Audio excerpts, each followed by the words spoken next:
question from our Discord yesterday. It was from Jeff about your bull bear flip line. Can you explain that? Sure. So the option market has what is called a gamma flip line. I just renamed it because if I said gamma flip line, most people would be like deer in the headlights kind of thing. Well, bull bear fight line is basically anything above that. The option market or market makers will hedge their portfolios. So they'll buy puts and sell calls and basically create a neutral position in their portfolios when it's below the bull bear fight line or the gamma flip line, as the street calls it, they then do whatever the underlying asset does. So if the stock is going down, it's below the gamma flip line there, they will sell into that, and that's where you see that big acceleration in volume. You've seen that, you know, the expansion in volume, and the candlesticks look wider, especially if you use trading views. They have a volume oriented candlestick. And so when they're if the stock is below the gamma flip line or bull bear fight line, they'll sell into it. If the stock's falling, if the stock is moving higher, they'll buy into it. And so they're just doing whatever the direction of the underlying asset is when it's below the bull bear fight line, and it's in a bearish environment. If it's above it, they're just trying to neutralize their book. And that's when you see, volatility like on the VIX, when it's down here in the investable bucket, volatility is low, they're neutralizing their book. They're trying to hedge it out, so they'll sell calls, buy puts, and they basically just create a neutral environment.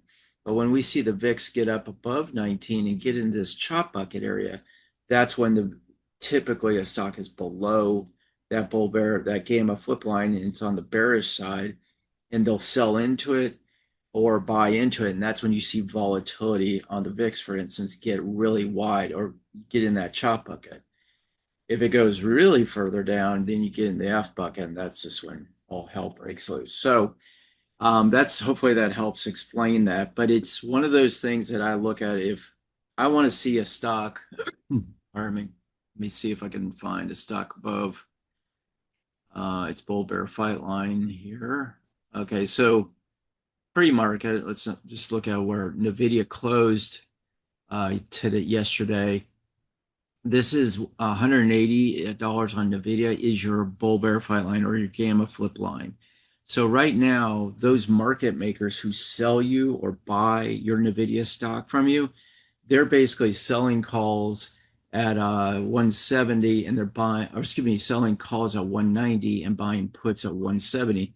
So they're trying to neutralize the movement in that stock. So if Nvidia were to go up or down, they basically are hedging their position because they keep an inventory of stock on hand so they can sell it to you or lend it to you, that kind of thing.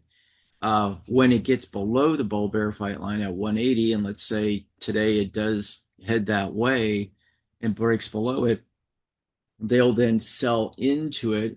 So you'll see volume expand as we saw, say, back in here in these areas. And when it heads upward towards the bull bear fight line, the volume accelerates. So they're selling into it. The asset's going down. They're buying into it as the asset goes up. And once they pass over that, gamma flip line or bull bear fight line into bullish area, then they start to neutralize. They let off the gas in a sense. So that's options have become, since 2020, have become one of the biggest markets out there. Bond market is a permanent largest market out there because it's a long-term hold or issuing of debt, whereas the option market with 0 days to expiration options that expired daily, like on the S&P or the NASDAQ, these are things that are pushing this market more and more. And with the retail investor more active in options,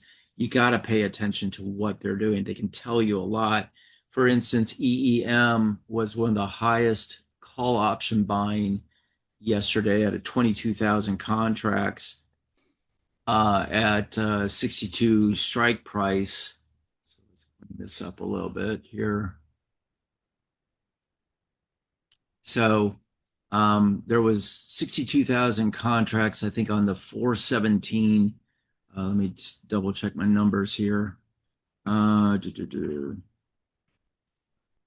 see here. Yeah.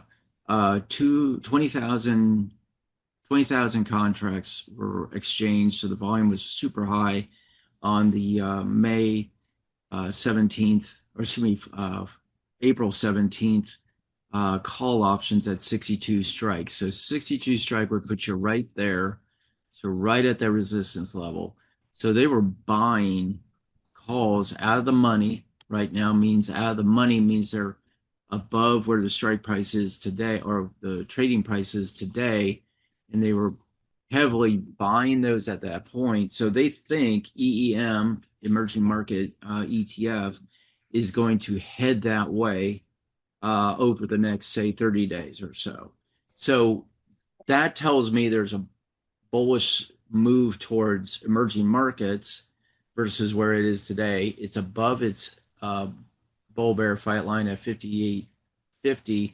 So if it does continue to hold above that, which would be above the intermediate trend line as well, if it closes above that, there's a good chance we're going to see a move towards $60 and possibly according to the option market and option buyers, a move towards 62. So you can actually go into Claude or go into I use Claude.